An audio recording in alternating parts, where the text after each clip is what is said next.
ค่ะกราบสวัสดีทางช่องของสงกรานต์นะคะมื้อนี้จะมีแนวทางตำลาวของพอบ่ประสงค์ออกนามมาฝากค่ะพี่น้องเลขในตารางบ่พลาดค่ะพี่น้องกอดข้อกันมา8118นะคะอยู่ตรงอยู่ไล่นอนนะคะพี่น้องนี่ค่ะเลขเพิ่นเมื่อวานนี้เพิ่นให้วิ่ง4กับ5กับมา4พี่น้องเพิ่นตัวเน้น4ซ้ำกับมา4ส่วน48ไปทางอุบลคือ84ตัวกลับนะคะทางอุบลบ่ผิดหวังนะคะกับขอกดไลค์กดแชร์เป็นกำลังใจให้พอบ่ประสงค์ออกนามเด้อค่ะพี่น้องในมื้อนี้วันที่2กรกฎาคม69ตำลาวพอจะเป็นตัวใดเฮาไปรับชมรับฟังกันได้เลยค่ะ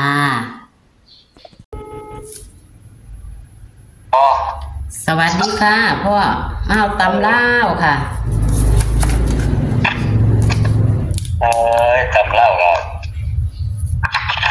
ไปทางอุบลเนาะไปทางอุบล48แล้วก็แต่ว่าในตารางของพ่อมาอยู่ที่18ในตารางมาอยู่นี่ในตารางมันบ้ามันจับบ่มันจับบ่หมดตัวนั้นแหละได้มันเข้าอยู่นั่นล่ะตารางมาอยู่วิ่งซีกับเข้าอยู่ซื้อกันค่ะมาเลขวิ่งเข้าอยู่แต่ว่า48ไปทางอุบลเอาถือว่าทางอุบลบ่เจ็บมันมื้อใดให้มันบ่มา เอาใหม่ว่านี่มันบ่รัฐบาลไทยอันได้พ่อได้นั่นล่ะพ่อได้พ่อให้ค่าเขาค้างเอาไว้ล่ะวิ่งมันเข้าหมดเลยครับผมค่ะแม่นอยู่ดอกพ่อวิ่งเอาหาเก้าพ่อก็ได้จับให้บ่หั่นได้จับตัวกับตัวนี้ตัวหาเก้าเนี่ยหาเก้าได้จับอยู่ว่ามันปรากฏว่านั่นอยู่เบิ่งเป็นหยังให้รักร้อยกับ4นั่นนี่ค่ะเลขอยู่ในตารางมันมีหมดตัว62มันตัวแสดงว่าฝันพอมันไปเข้ารัฐบาลไทยตัวนี้เนาะเมียนอีหลีตัวนี้ฝันไกลมือนี่เลขรัฐบาลไทยเขาอีหลีแต่ว่าถือว่าของตำเล่ากับบ่พลาดว่าจับ4 5 9 4 9 5นี่ล่ะอย่างมันหลายตัวค่ะโอ้ยเนาะบ่ว่าหลายเด้อพอบรรลุเด้อมันมักรักร้อย4ก็ยังว่าเนาะมันได้มาอีหลีมาค่ะเอาตัววิ่งเอาตัวเลขในตารางเฮาพอบัดนี้เอาของมื้อนี้เฮาบัดนี้ในตารางมี5มี0มี9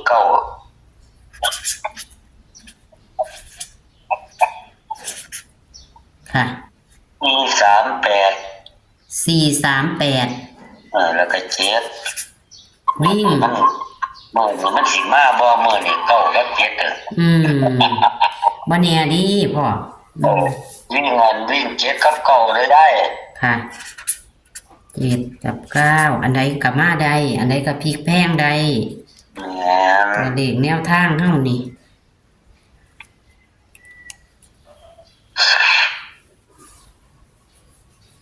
บ่อยากเผลอบ่อยากพลาดผู้เพิ่นอันนั่นก็อย่าเผลออย่าพลาดบ่เข้ามือนึงก็ต้องเข้ามือนึงเพราะว่ามันหลายมือเสียเหลือเกินไปเป็นหนึ่งมาเป็นหนึ่งออกเป็นหนึ่งมาตัวหนึ่งเก้าเลขอะไรค่ะจับคู่พอจับคู่นี่90 94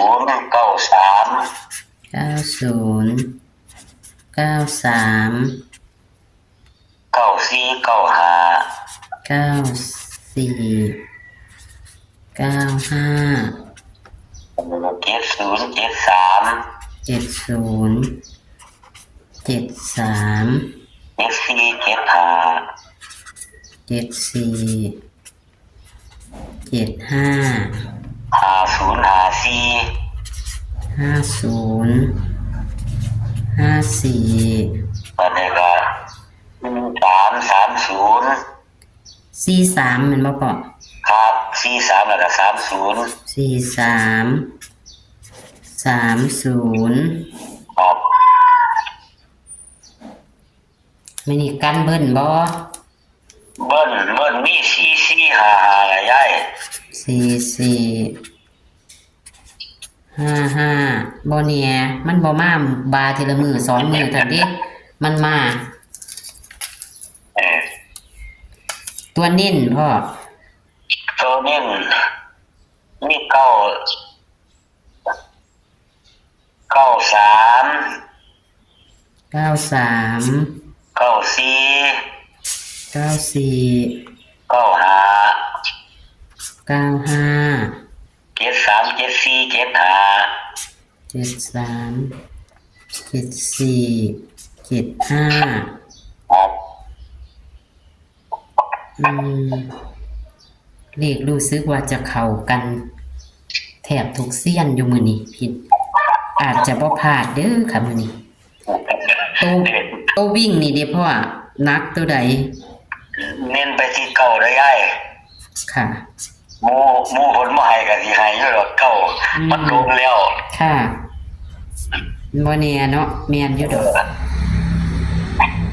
มาแต่8กับ8หลายก็เด้8มาดู มา3งวดแล้วงวดนี้ผมเอาใส่ซื่อๆดิ 8มาดูอีหลีคันมันมา3งวดอ่ะแต่เก่าคือจังเก็บนั่นล่ะคันมา3งวดอ่ะคือบ่มาอีกเลย คือเว้นว่าติ แม่นคันมา3งวดแล้วเรียกดับนี่โอ้ยบ่ได้ย้ายจักเทื่อเรียกดับนี่บ่เข้าจักงวดเด้อ ที่ น่าบ่เรียกบ่ได้ลงทุนนี่เปิดเบิ่งน้ำส่องตัวก็ได้ผมมาทุกงวดเรียกดับบ่เข้าจักเทื่อ ที่ ครับ คือบ่ให้ในขันพรนะ นี่ให้อยู่มื้อนี่ดับบนดับล่างเด้อยาย โอ้ค่ะครับบนล่าง ตัวใดพ่อ ไอ้4884เลย 4884ครับดับบนล่างเลย 4884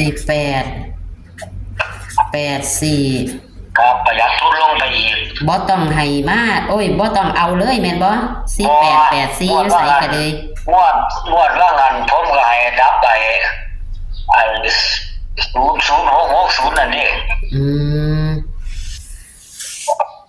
ม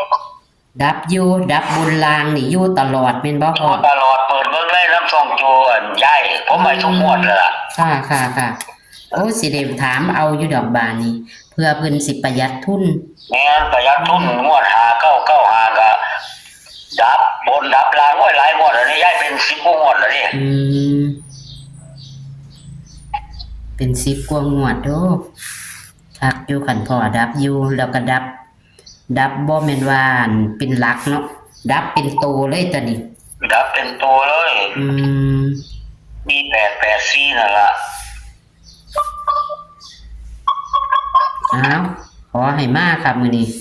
ปูที่พรนิ่นนี่ล่ะเอาดูจะทวนเด้อพ่อ ครับผม วิ่ง7กับ9ก็นิ่นที่9เนาะค่ะ ครับ จับคู่90 93 94 95 70 73 74 75 50 54 43 30เน้นที่93 94 95 74 73 75เนาะตัวนิ่นเนาะพ่อ ครับ 6ตัวเหมือนเดิมเลขกันเบิ้ลมี4455เลขดับมี4884เนาะค่ะบนราง บนล่างเลยตัวเก็บซี่โหลด ค่ะ ประหยัดทุนเลยอีก วันนี้จะ ท่าน ขอ มากกันท่านมากกันเป็นแบบที่ซื้อหน่อยบาทเอา ค่ะกัดแจ้งใส่กาสิขอบคุณพ่อเด้อค่ะ ครับผม ค่ะขอบคุณค่ะสวัสดีค่ะ ครับสวัสดีครับยาย